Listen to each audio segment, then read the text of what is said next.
di sini saya akan membahas mengenai sejarah uang, jenis uang, fungsi uang, syarat uang, serta nilai mata uang. Yang pertama mengenai sejarah uang.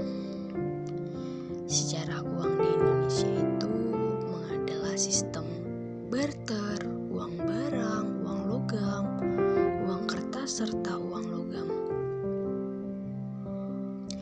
Nah, di sini saya akan menjelaskan sejarah uang. Pada zaman dahulu, sudahkah orang mengenal uang? Mengapa? Yang pertama itu adalah sistem barter. Nah, sistem barter adalah kegiatan tukar-menukar barang atau jasa yang terjadi tanpa perantaran uang. Tahap selanjutnya menghadapkan manusia pada kenyataan bahwa apa yang diproduksi sendiri tidak cukup untuk memenuhi kebutuhannya. Uang barang. Uang barang bisa berupa teh, minyak, beras, kerang, senjata, gula, serta garam. Nah, barang-barang tersebut yang dipergunakan sebagai uang pada zaman dahulu kala. Nah, saya akan menjelaskan apa yang dimaksud dengan uang barang. Uang barang adalah commodity money, yaitu uang yang nilai dan nominal yang sama dengan nilai barang-barang yang ditetapkan sebagai standar nilai dan dapat ditukarkan dengan barang-barang standar tersebut atas dasar perbandingan tertentu. Uang logam.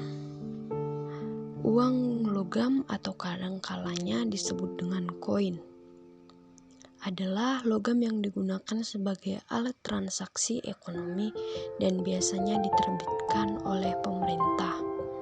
Sebuah uang logam biasanya memiliki dua sisi yang menampilkan nilai uang yang diwakili dan sisi sebaliknya yang biasanya berbentuk gambar.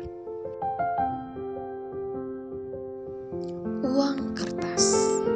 Seperti halnya yang terjadi di negara lain, penerbitan dan penggunaan uang kertas sebagai alat tukar dalam dunia perdagangan di Indonesia lebih belakangan dibandingkan dengan penggunaan koin atau uang logam. Uang kertas adalah uang sebagai instrumen moneter suatu negara yang berada di bawah wewenang pemerintah. Yang kedua mengenai uang. Di sini saya akan menjelaskan mengenai definisi uang. Uang adalah alat pembayaran yang terbagi menjadi dua, yaitu barang dan jasa. Jadi, uang adalah benda yang dapat digunakan untuk diterima masyarakat untuk melakukan tukar-menukar barang, jasa, dan faktor produksi. Nah, ini definisi uang yang dikemukakan oleh 3 ilmuwan. Yang pertama, Sayers dalam bukunya Model Banking, dan Pigo dalam bukunya The File of Money, dan Robertson dalam buku Money. Ada juga pengertian uang secara luas dan pengertian uang secara sempit yang bisa kita lihat sama-sama ya.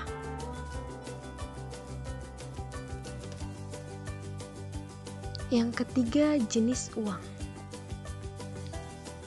Jenis uang ada dua, yaitu uang kartal dan uang giral. Yang dimaksud dengan uang kartal adalah yang dapat langsung digunakan untuk kegiatan jual beli, sedangkan uang giral adalah surat-surat berharga atau surat-surat penting. Contohnya seperti cek, giro, dan wesel.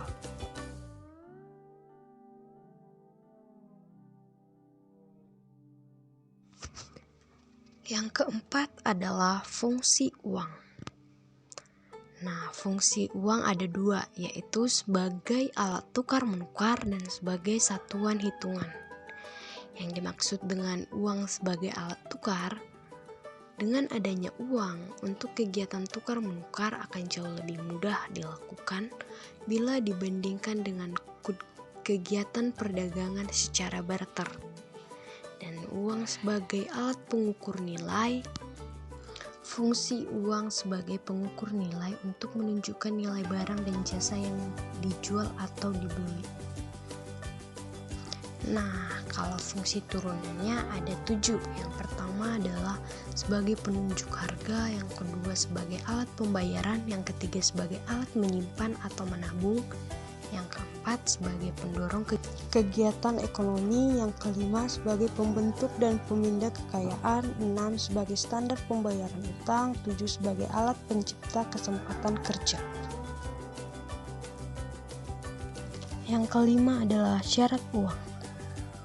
Syarat uang ada 8. Yang pertama dapat diterima umum, yang kedua nilai yang cenderung stabil, yang ketiga mudah dibawa kemana-mana, 4 tahan lama dan tidak mudah rusak, 5 mudah dibagi tanpa mengurangi nilai, 6 kualitasnya cenderung sama, 7 tidak mudah dipalsukan, 8 uang yang beredar mencukupi kebutuhan perekonomian. Lembaga keuangan. Lembaga keuangan terdiri dari 2, yaitu bank dan lembaga keuangan bukan bank. Pengertian dari bank dan lembaga keuangan yaitu merupakan salah satu pelaku terpenting dalam perekonomian sebuah negara, masyarakat maupun kalangan industri atau usaha, sangat membutuhkan jasa bank dan lembaga keuangan lainnya untuk mendukung dan memperlancar aktivitasnya. Tugas pokok bank. Yang pertama, menghimpun dana. Yang kedua, menyalurkan dana. Dan yang ketiga, layanan jasa. Jenis-jenis bank. Yang pertama, bank sentral, yaitu bank yang bertanggung jawab atas kebijakan moneternya untuk mengatur, yang pertama menjaga peredaran uang, yang kedua menjaga stabilitas nilai mata uang, yang ketiga menjaga stabilitas sektor perbankan. Bank umum, yaitu bank yang melaksanakan kegiatan usaha konvensional berdasarkan prinsip syariah dan memberikan layanan jasa dalam lalu lintas pembayaran. BPR, Bank Perwakilan Rakyat, yaitu bank yang melaksanakan kegiatan usaha konvensional berdasarkan prinsip syariah dan tidak memberikan jasa dalam lalu lintas pembayaran. Lembaga keuangan bukan bank atau LKBB. Pengertiannya yaitu semua lembaga melakukan kegiatan dalam bidang keuangan secara langsung atau tidak langsung yang menghimpun dana untuk menyalurkan kepada masyarakat sebagai investasi perusahaan.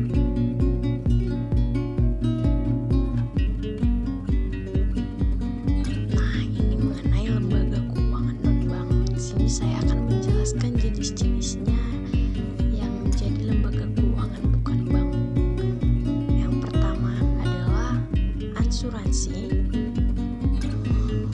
Dan untuk yang kedua adalah pegadaian. Yang ketiga adalah pasar modal. Yang keempat adalah leasing.